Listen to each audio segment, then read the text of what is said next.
Hi, my name is Miss Rosemary, and I don't know your name, but I wish I did. I'm a writer, and I also love children's stories. In fact, I have all the books of children's stories from when I was a child. And one of my favorites is called The Secret Garden by Margery Kinnan Rawlings.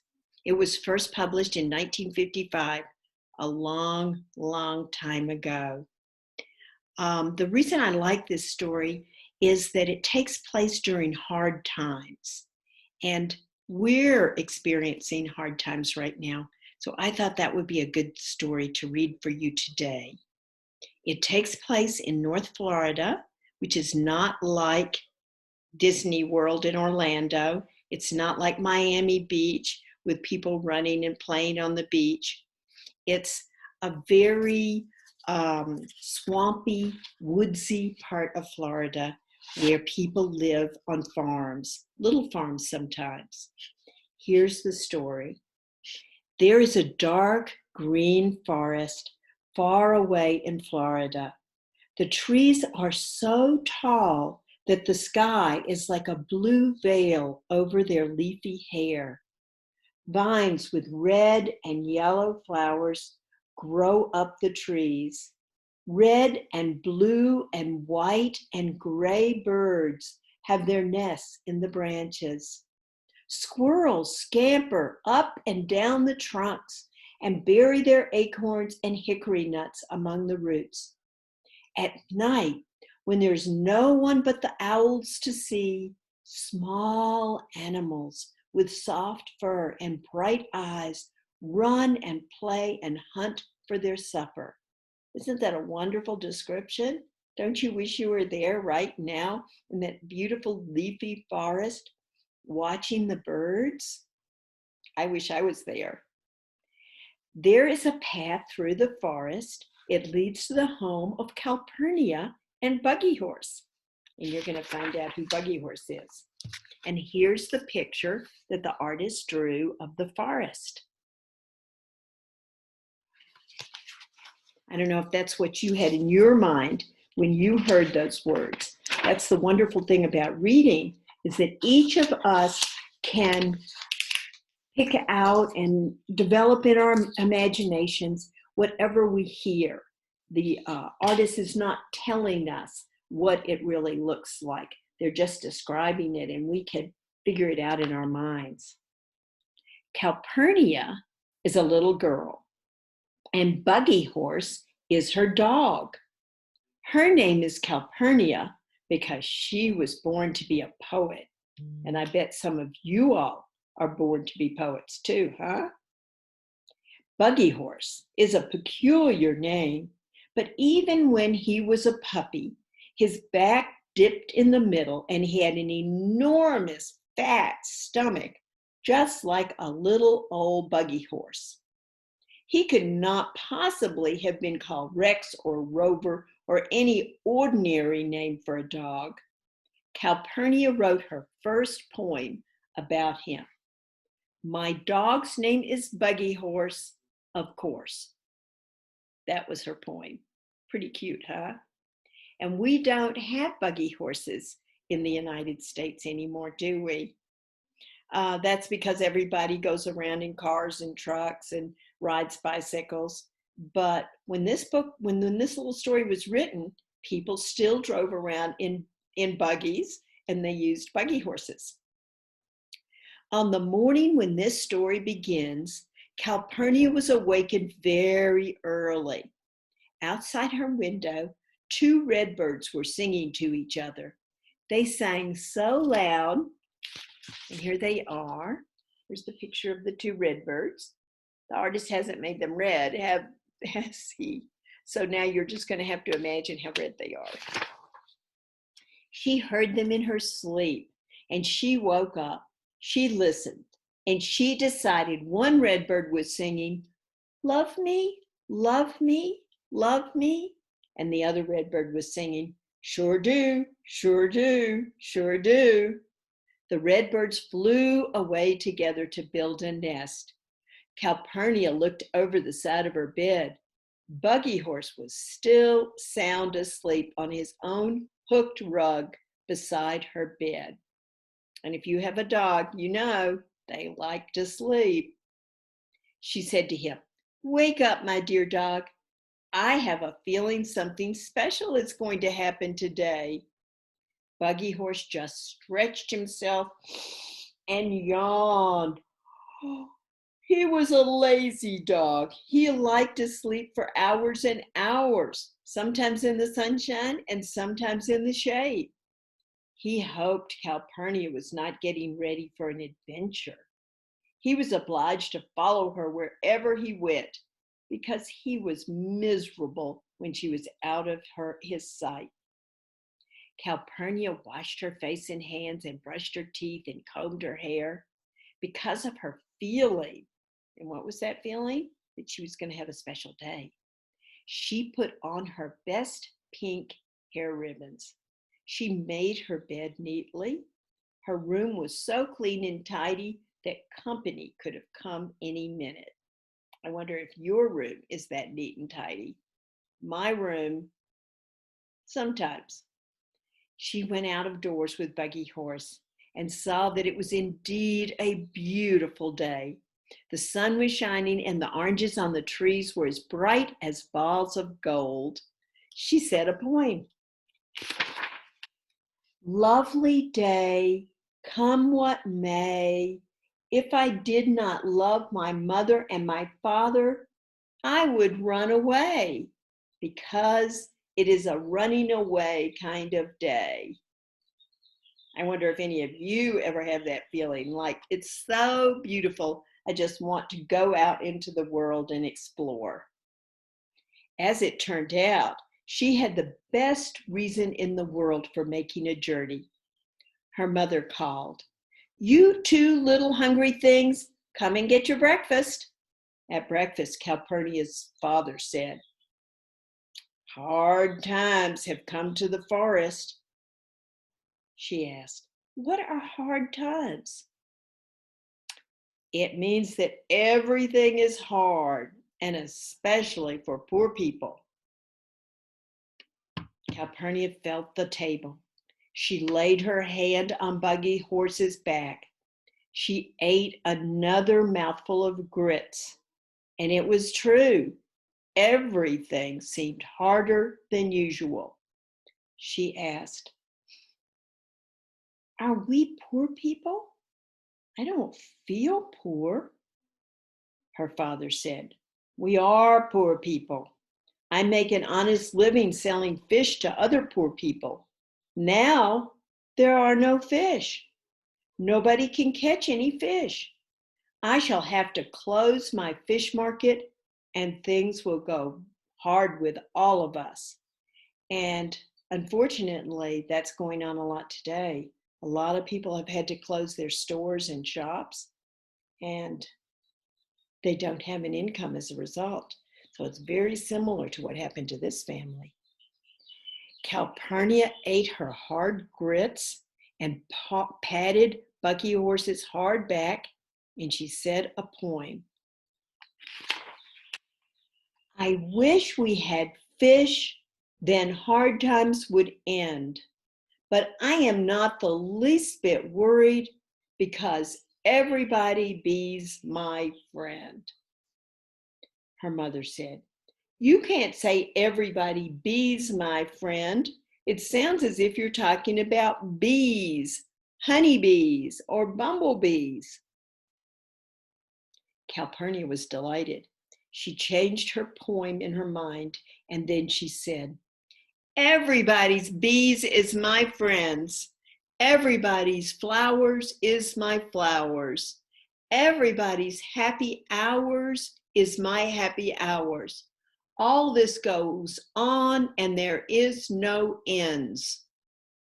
Is that a great poem or what? I love that poem. I'm going to read it again. Everybody's bees is my friends. Everybody's flowers is my flowers. Everybody's happy hours is my happy hours. All this goes on and there is no ends. That's a great poem, huh? That's better, said her mother. You are really a smart child. But you should say, are no ends. So Calpurnia said, are no ends. Are. And Buggy Horse said, arf, arf, arf. So Buggy Horse was a little bit of a poet too, huh?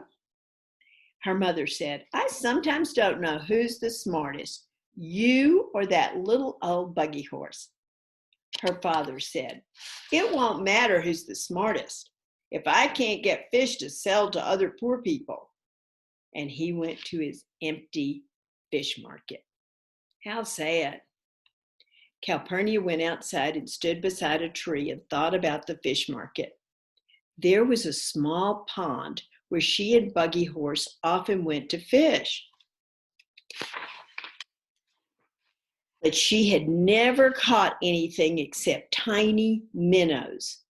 Also, she used angleworms for bait, and they were squirmy and had to be kept in a glass jar. She did not like this, and she imagined the angleworms did not like it either.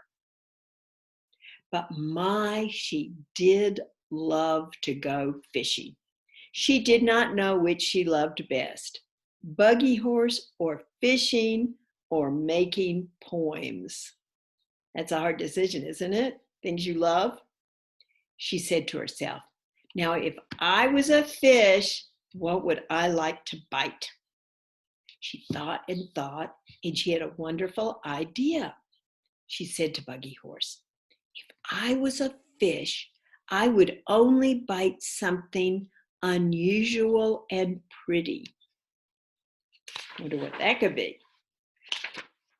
Yes, here she is thinking underneath the big tree, and there's her little house in the background, and there's a wonderful picture of Buggy Horse. She went up a ladder on the outside of the house that led to the attic. She remembered some beautiful pink crepe paper left over from a birthday party. Buggy Horse tried to follow her up the ladder, but he was so fat in the stomach that he had to give up. She came down again with the pink paper. She found a pair of scissors and she went to her mother. And here she is climbing up into her little house. Great, huh? And Buggy Horse is watching.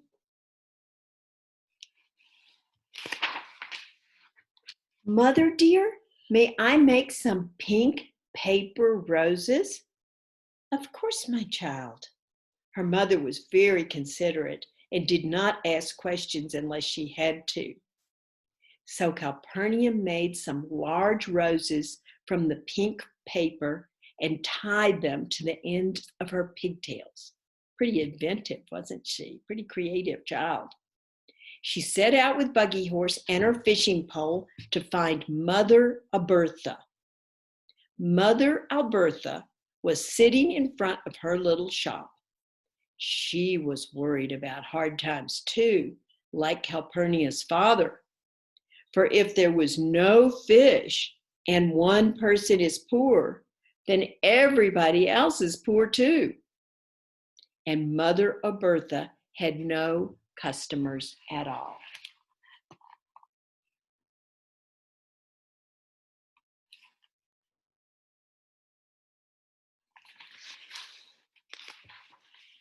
Calpurnia said, Mother Albertha, I am going fishing to keep my father from being poor.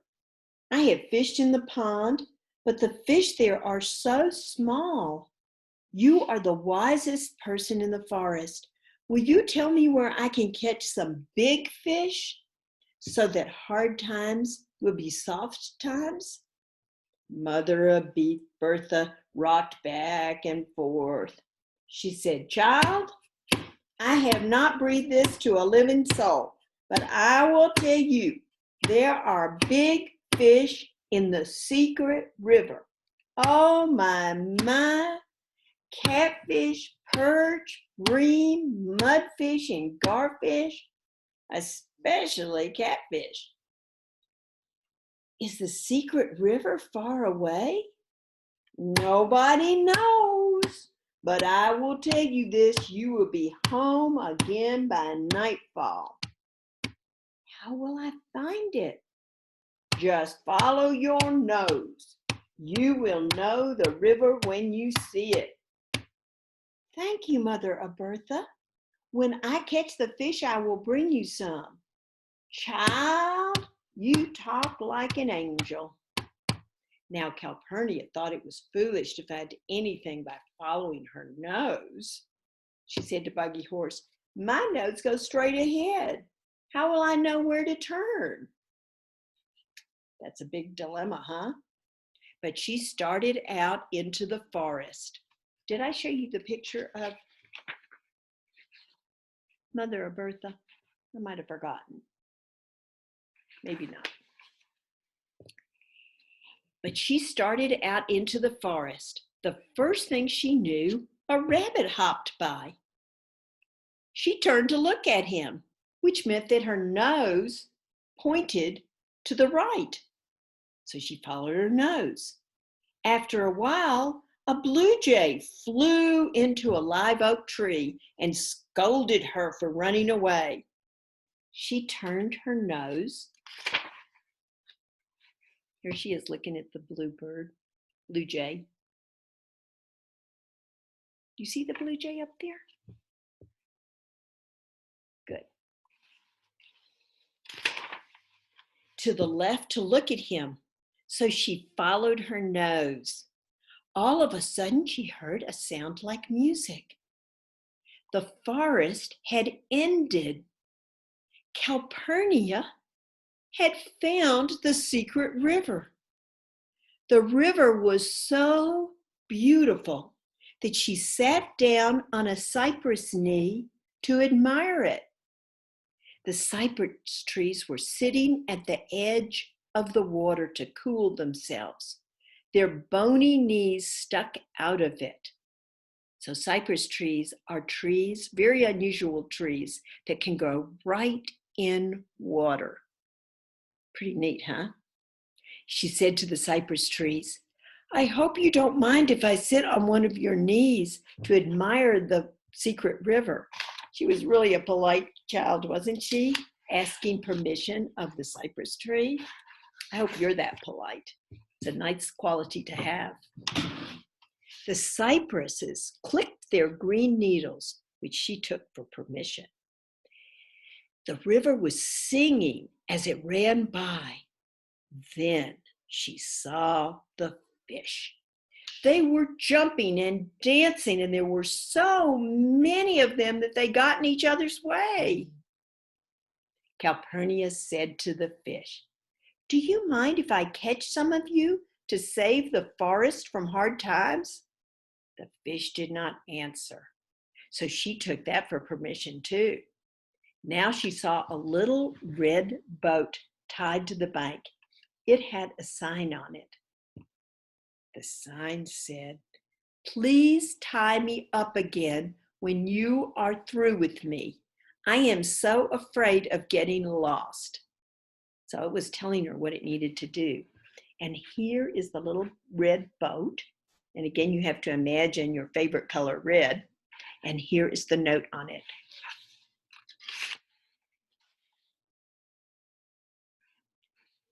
Down here, you can see the fish. Fish and fish and fish, lots of fish. Calpurnia stepped into the red boat with her fishing pole and the pink paper roses tied to her pigtails. Buggy Horse followed her into the boat. She pushed away from the shore. The boat rocked gently on the river. She took one of her pink paper roses from her braids and tied it to the hook at the end of her fishing line. The pink rose floated for a few minutes and then sank down through the water. An old frog sitting on the bottom of the river saw it. He croaked, now what in the world is that thing? It's meant to catch fish. That's what it is.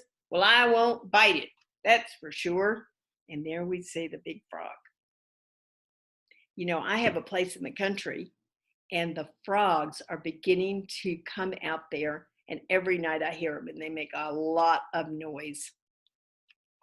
He settled himself to watch, and before he had blinked his eyes, a huge catfish tried to swallow the pink paper rose and was hauled out of the river on the end of Calpurnia's fishing line. The old frog grunted, "I knew it! There is nothing more foolish than a fish." Sitting in the red boat, Calpurnia pulled in one fish after another. Buggy Horse hung over the side in excitement. Just as Mother Albertha had promised, there was more catfish than anything else. And this pleased Calpurnia for two reasons. In the first place, the people in the forest dearly love to eat catfish. And I dearly love to eat catfish. Do you dearly love to eat catfish? Mighty good. And her father could get a higher price for them. In the second place, catfish are extremely disagreeable and try to stick everybody with the sharp barbs on their heads. Calpurnia thought that fish who go out of their way to stick people deserve to get caught. After a while, Calpurnia had as many catfish in the red boat as she could possibly carry home. She pushed the boat into the shore and tied it up carefully to the trunk of a cypress tree. She moved the fish to the ground, and Buggy Horse helped her. He could only carry one fish in his mouth at a time, but he worked hard and did his best. And there he is, working hard. Calpurnia said to him, "How can we carry all those fish home?" Buggy Horse looked at the fishing pole and barked. He looked at a clump of bear grass and barked. Calpurnia understood at once. Bear grass has long, thin, tough leaves, and they can be used like strong pieces of string. So she was using her head, wasn't she?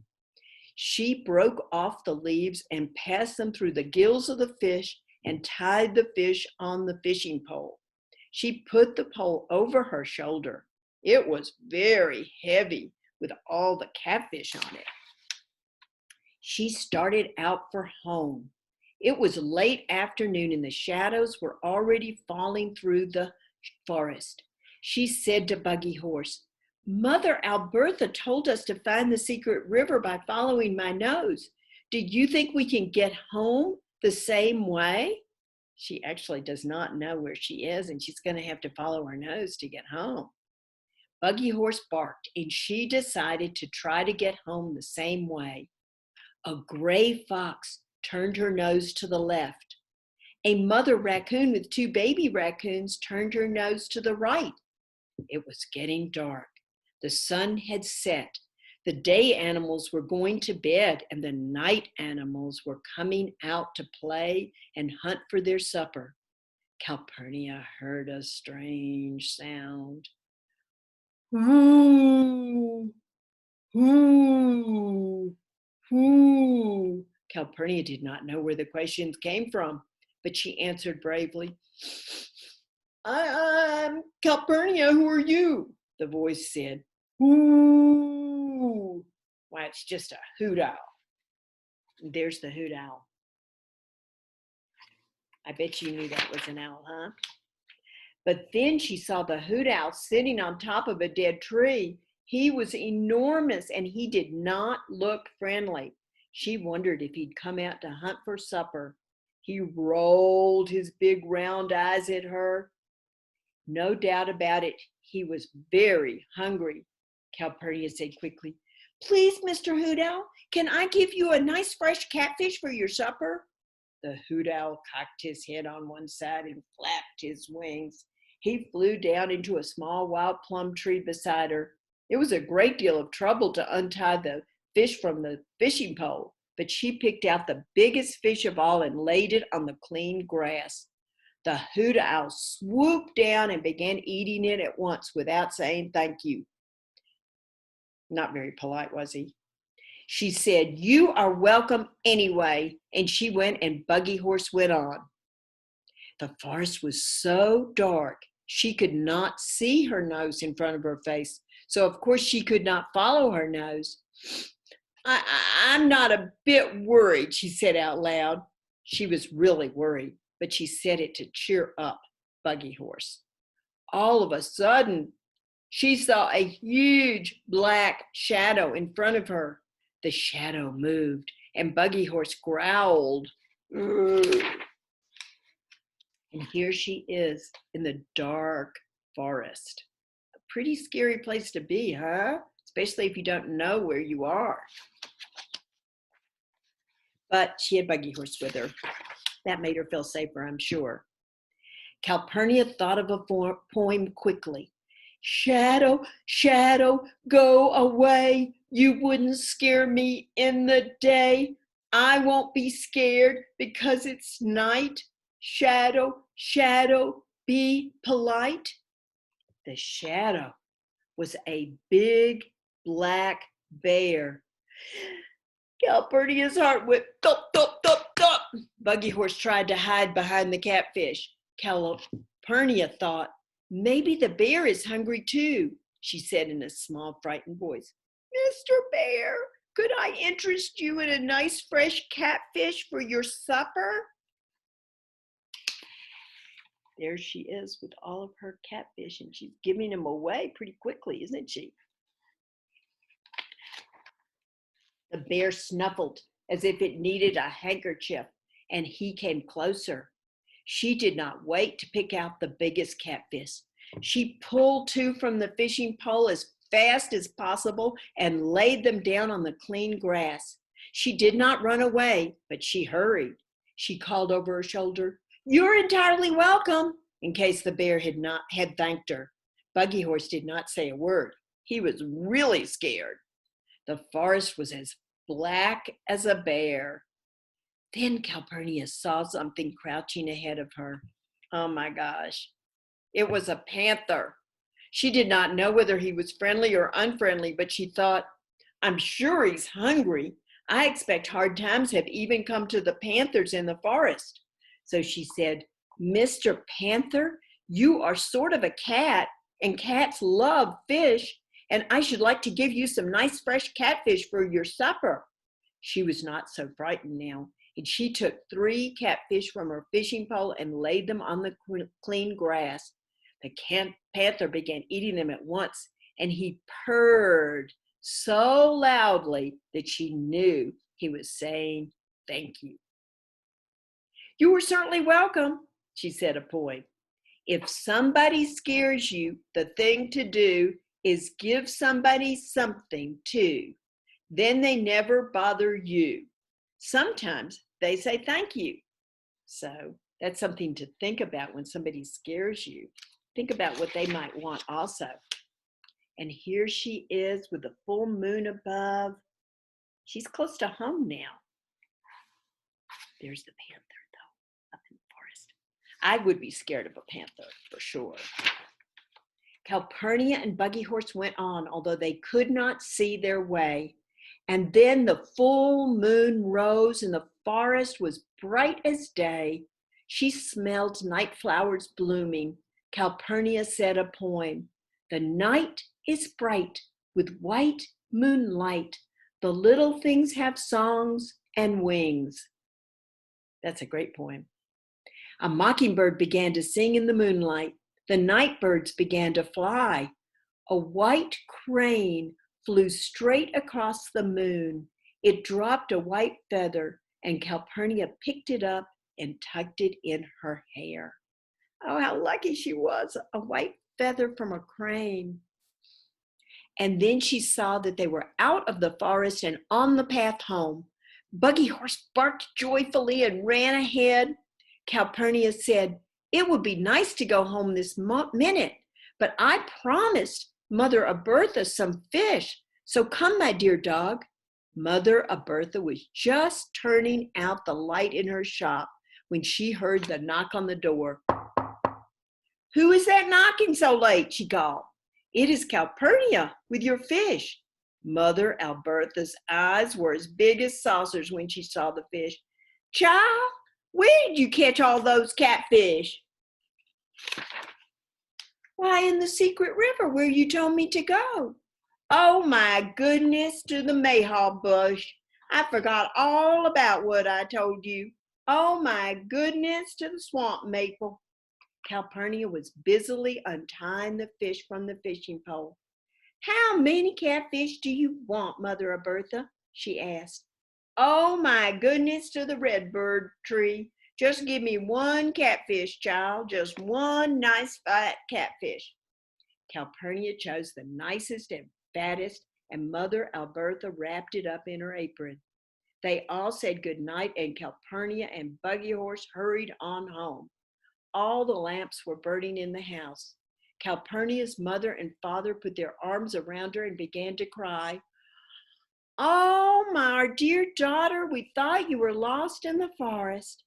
Oh, no, I just followed my nose, and see, I brought fish to turn hard times to soft times. I gave some away, but it was necessary. Her mother and father could not believe their eyes when they saw the catfish. Child, how did you catch all these fish? How did you carry them home? Where have you been? But Calpurnia was so tired and so sleepy she could not answer. She drank a cup of cocoa and her mother undressed her and tucked her into bed. And Buggy Horse lay down to sleep on the hooked rug beside her. She did not know another thing until it was morning. Her father had gone to his market to sell the catfish. A man who had not had anything to eat for a long time bought the first catfish.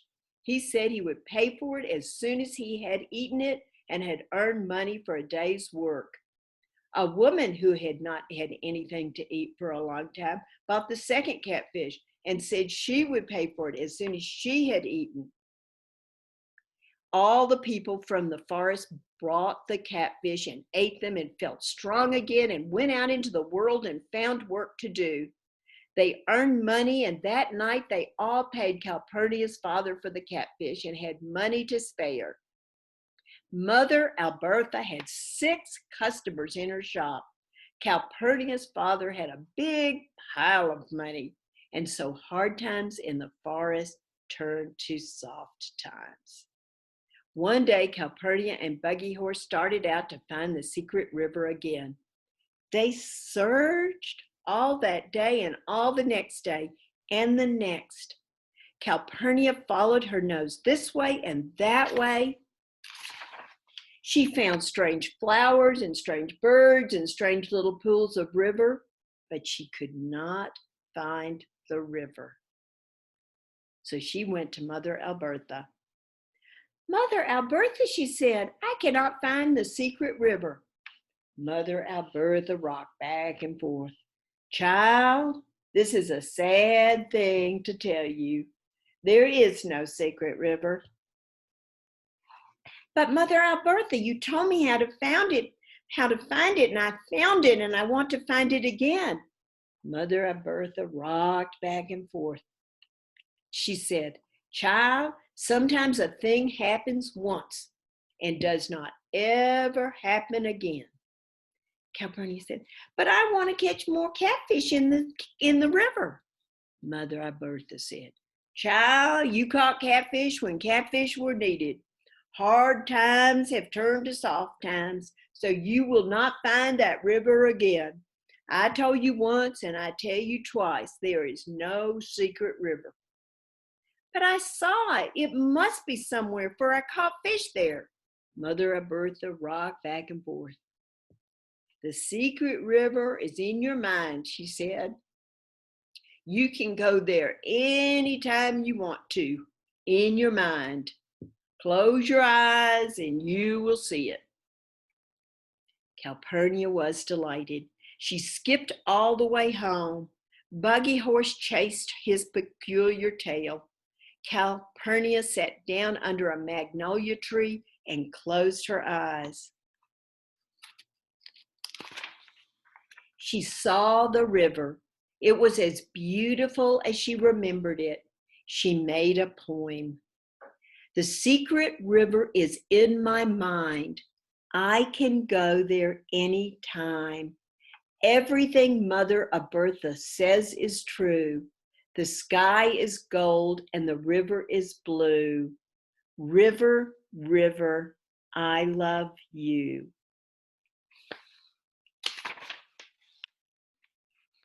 She opened her eyes and the river was gone. She felt sad.